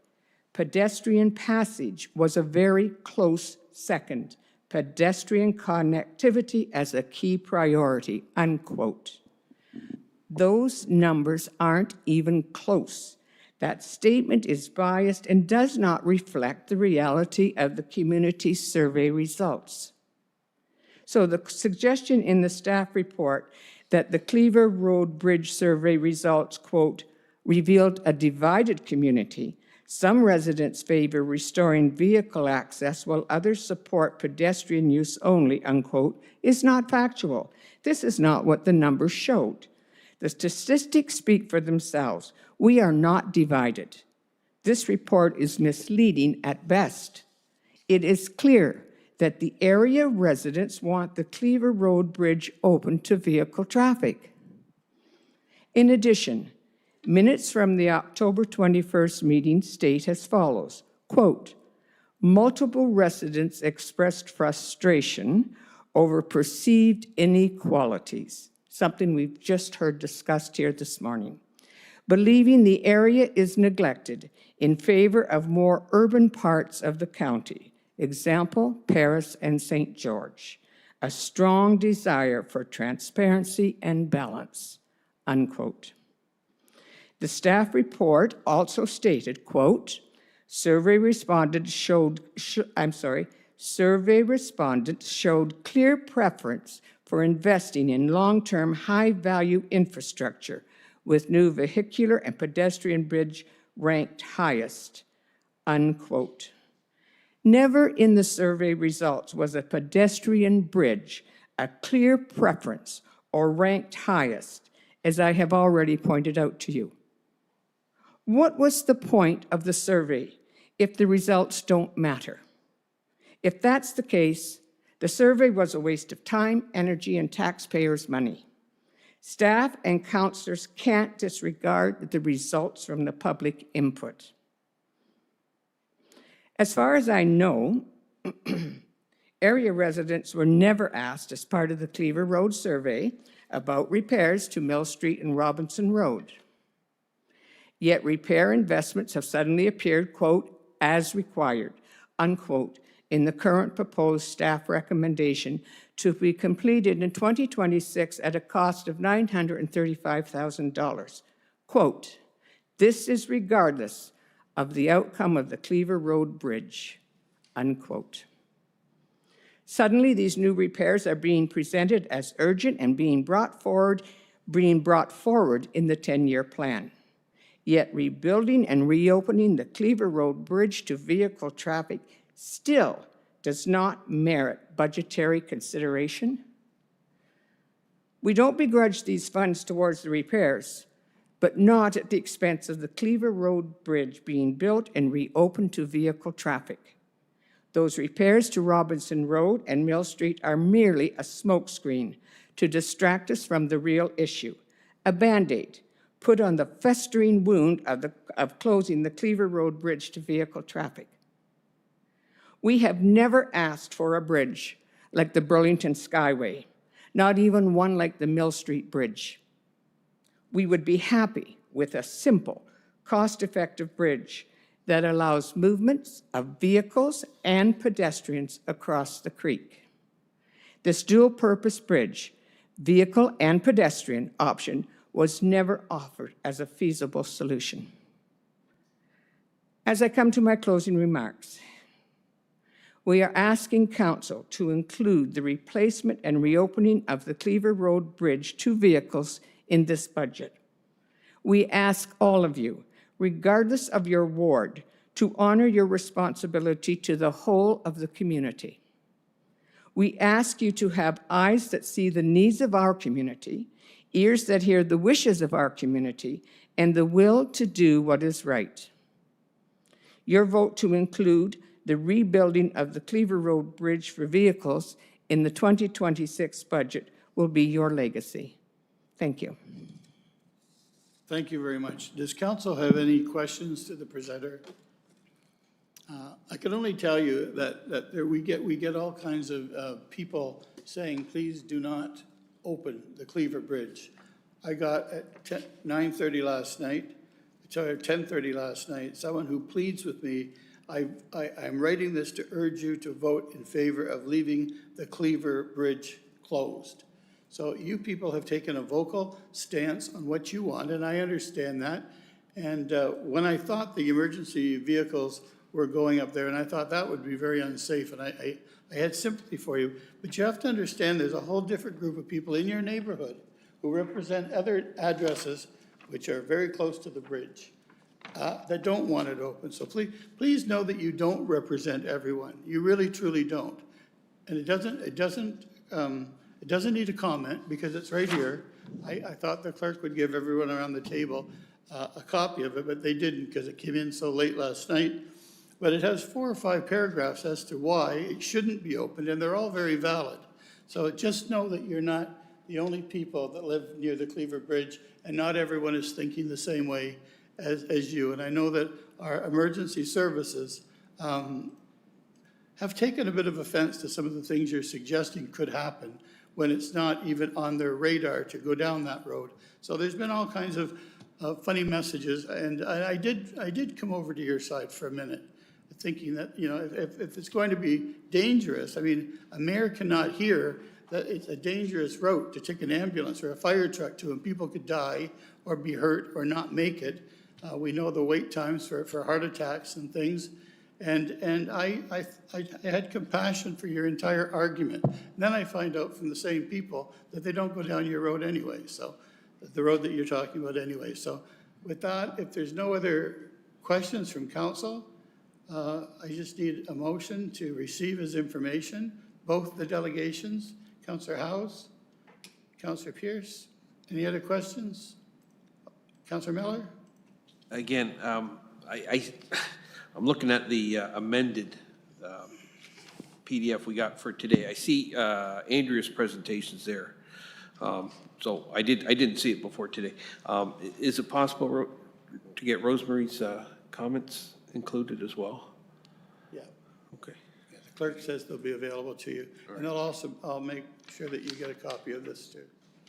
You got it? I don't know when the amended version come out, but Okay. anyways, it is there, okay. So it's on the floor. It has a seconder. All those in favor to receive? Thank you. Thank you. Thank you, Rosemary. Okay. Does anybody need a break? Everybody's okay? Yeah, you need a break? Okay. Are you all right? 5-minute break, please.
Thank you.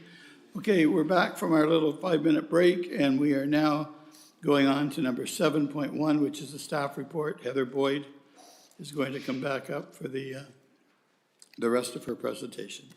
This is where we can open it up for questions that take more than 3 minutes. Poor counselor, look at poor Counselor Coleman. You were looking right at his pocket there for a minute. Can you hear us, Counselor Coleman? Yeah. Okay. Whenever you're ready, Heather. Thank you, through the mayor. So the last part of today's discussion is report RBT 043125. What this is basically just a summary of where we're at and the engagement, the budget engagement summary results, which have been attached in their entirety for council's consideration and hope to inform the decisions to be made next week. So I think we're ready if council has any questions they want further discussed or things they want me to bring back for the next meeting.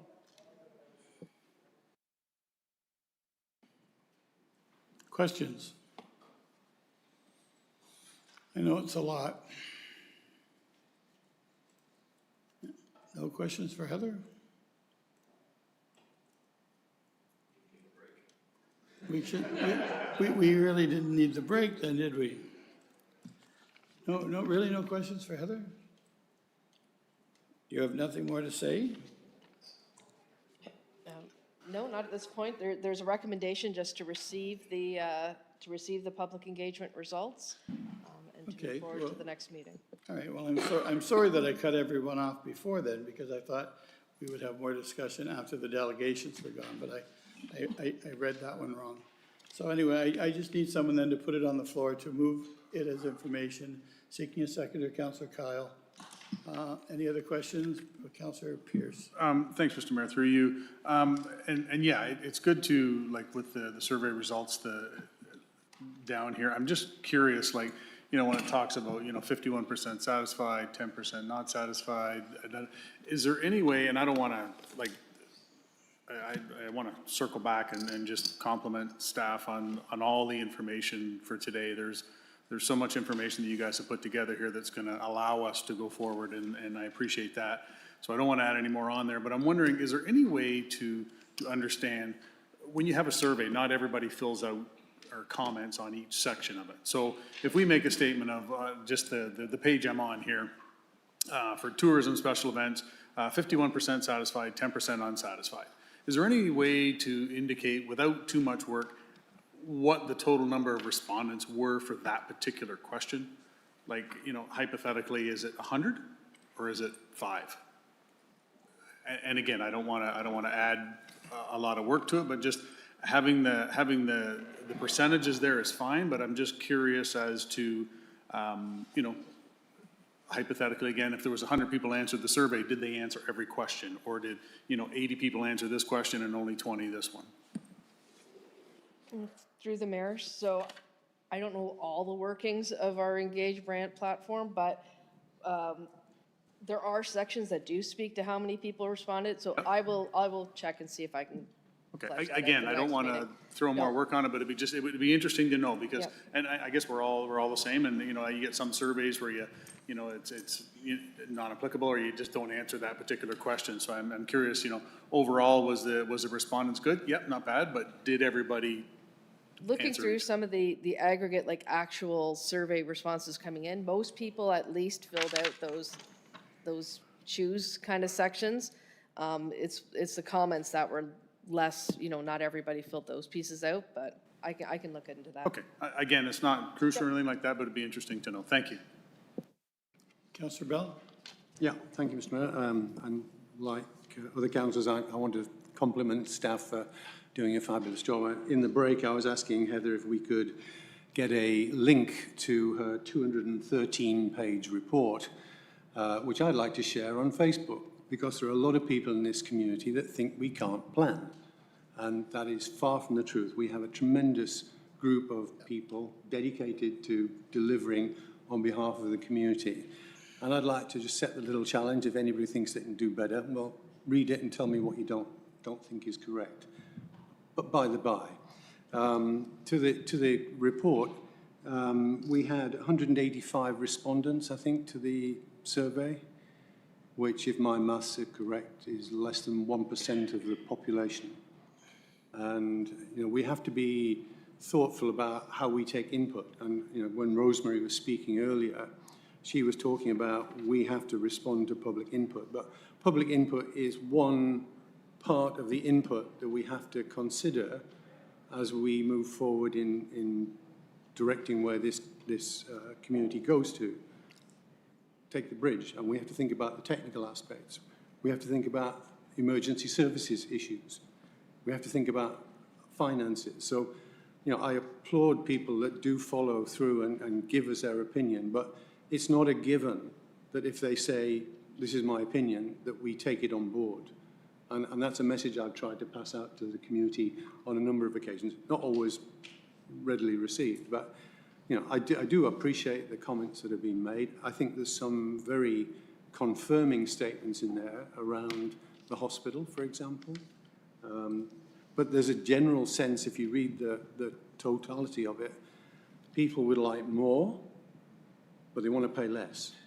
And that's the challenge. I think that's why we have a council. That's why we have the difficult task of trying to balance the inputs, public input being one of them, but also we have to manage the purse as well. So once again, thanks to staff, really appreciate it. Yeah, and I think too, it's a good opportunity for us to explain to people things like the hospital. Although it seems like a lot of money we have to put aside, we don't have to take that money out of wherever it is. So the money can always work for us because it's one of the few things that we don't have to pay until it's done. And it's not going to be done for 10 or 12 years. So the money can be designated or put aside for the hospital, but it can still make interest and make money, and it's not just sort of sitting there.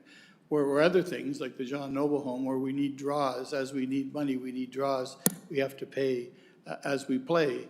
But for the hospital, you know, if we do it properly, and I think we're on the right trail to do it properly, that money is always working for us. So, and then someday when they, you know, cut a ribbon and the hospital door opens, then we have to come up with the money and we'll have it. But it's not money that's not still working for the county because we can leave it put. And people need to know that kind of stuff too. It's not a deal like, as I said, like things like the John Noble Home or something where you do need draws all the time, which always seems like you're asking for money. And the hospital's not like that. So as long as people understand that, I think that's something we can clarify. Because, I mean, to do $10 million every year for 10 years is a big deal if you think that it's gone, but it's not gone anywhere. It's compounding all the time, so that's a good news story. Is there anything else to what we've been talking about today? Any questions for Heather? I'm sure that the 18th is going to be a very special meeting. And then Christmas comes to help us, holidays and lots of time off, I would think. So with that being said, I'm going to ask for someone to adjourn the meeting, please. Councillor Kyle, thank you. Will you stand adjourned?